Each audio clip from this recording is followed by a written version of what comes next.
Hello ನಮಸ್ಕಾರ ಸ್ನೇಹಿತರ. ಇಲ್ಲಿ ಜೀವ ಪ್ರಾಣಕ್ಕೆ ಅಪಾಯ ಬರ್ತದೆ. ಹಾಗಿದ್ರೆ ಏನಾಯಿತು ಅಂತದ್ದು, ಇಲ್ಲಿ ದೇವಿ ನಿಜವಾದ ಮುಖ ಏನು, ಇದು ಎಲ್ಲವನ್ನ ಕೂಡ ತಿಳ್ಕೋಬೇಕು ಅಂದರೆ ಈಗಲೇ ನಮ್ಮ ಈ ಚಾನಲ್ನ ಸಬ್ಸ್ಕ್ರೈಬ್ ಮಾಡಿ, ಹಾಗೆ ಒಂದು ವಿಡಿಯೋವನ್ನು ಪೂರ್ತಿಯಾಗಿ ನೋಡೋದನ್ನು ಯಾವುದೇ ಕಾರಣಕ್ಕೂ ಕೂಡ ಮರಿಬೇಡಿ. ಇಲ್ಲಿ ಜೀವ ನಮಗೆ ಬೇಕಾಗಿರೋದು ಅಮ್ಮ ಮಾತ್ರ ರಚ್ಚು ಅವರೇ. ಅದಕ್ಕೋಸ್ಕರ ನಾನು ಒಂದು ತೀರ್ಮಾನಕ್ಕೆ ಬಂದಿದ್ದೀನಿ ಅಂತ ಹೇಳಿ ರಾಣ ಎಲ್ರಿಗೂ ಕೂಡ ನಾನು ನಿಮಗೆ ಆಸ್ತಿಯನ್ನು ಬರ್ದು ಕೊಡ್ತೀನಿ ಅಂತ ಹೇಳ್ತಾರೆ.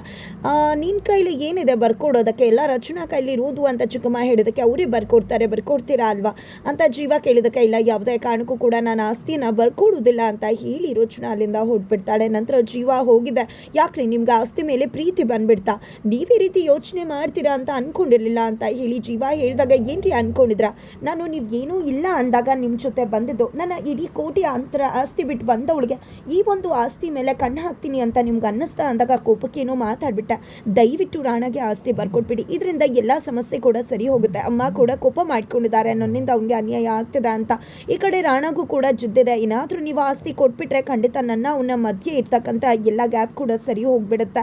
ಆಮೇಲೆ ಆರಾಮಾಗಿ ಎಲ್ಲರೂ ನೆಮ್ಮದಿಯಿಂದ ಇರ್ಬೋದು, ಈ ಮನೆಯಲ್ಲಿ ನಾವು ಬಂದಿರೋ ಉದ್ದೇಶ ಕೂಡ ಈಡೇರುತ್ತೆ ಅಂತ ಹೇಳ್ತಿದ್ರೆ, ಏನು ಅನ್ಕೊಂಡಿದ್ರ ನೀವು, ನಿಮ್ಮ ತಂದೆ ಸುಮ್ಮನೆ ಏನು ಯೋಚನೆ ಮಾಡದೆ ಈ ರೀತಿ ತೀರ್ಮಾನ ತಗೊಂಡಿದ್ದಾರೆ ಅಂತ ಅನ್ಕೊಂಡಿದ್ರ? ಕಷ್ಟಪಟ್ಟು ಸಂಪಾದನೆ ಮಾಡಿರೋರು ಈ ಆಸ್ತಿನ ಹೇಗೆ ಉಳಿಸ್ಬೇಕು ಅಂತ ಕೂಡ ಯೋಚನೆ ಮಾಡಿರ್ತಾರೆ. ನಿಮ್ಗೆ ಅದು ಅರ್ಥ ಆಗ್ತಿಲ್ಲ ಅಷ್ಟೇ. ಖಂಡಿತ ರಾಣಗೆ ಆಸ್ತಿ ಬರ್ಕೊಟ್ರೆ ಖಂಡಿತ ಅವನಂತೂ ನಮ್ಮನ್ನ ಈ ಮನೇಲಿ ಉಳಿಸೋದಕ್ಕೆ ಬಿಡುವುದಿಲ್ಲ, ನಾನಂತೂ ಬರ್ಕೊಡೋದಿಲ್ಲ.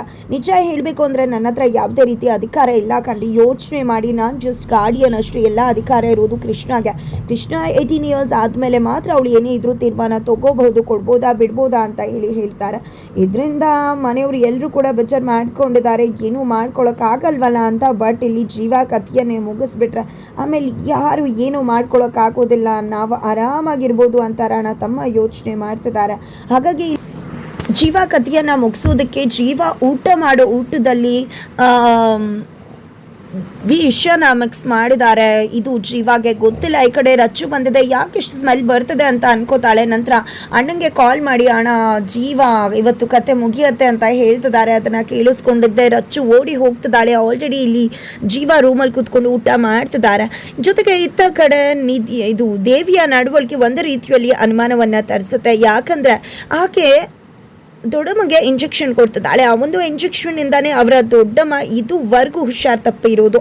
ಅದೇ ಕಾರಣಕ್ಕೋಸ್ಕರನೇ ಇಲ್ಲಿ ದೇವಿ ಮೇಲೆ ಅನುಮಾನ ಬರುತ್ತೆ. ಜೊತೆಗೆ ದೇವಿಯ ಅಪ್ಪನ ಸಾವಿಗೆ ಕಾರಣ ಇಲ್ಲಿ ಜಗದೀಶ್ ಚಂದ್ರ ಅವರು. ಅದೇ ಕಾರಣಕ್ಕೆ ದೇವಿ ಜುದ್ದನ್ನ ಇಟ್ಕೊಂಡು ಮೇಲ್ನೋಟಕ್ಕೆ ನಾಟಕ ಮಾಡಿ ಒಳ್ಳೆಯ ಥರ ನಟಿಸಿ ಇವತ್ತು ಅವರ ಅಮ್ಮನ ಈ ಒಂದು ಸ್ಥಿತಿಗೆ ಕಾರಣ ಆಗಿರ್ಬೋದು. ಬಟ್ ಮೇಲ್ನೋಟಕ್ಕೆ ರಾಣ ಅನಿಸುತ್ತೆ, ಬಟ್ ಒಳಗಡೆ ಬೇರೆ ಅದೇ ಒಲ್ಲನಿದ್ದಾರೆ, ಅದು ದೇವಿ ಅಂತಾನೆ ಹೇಳ್ಬೋದು.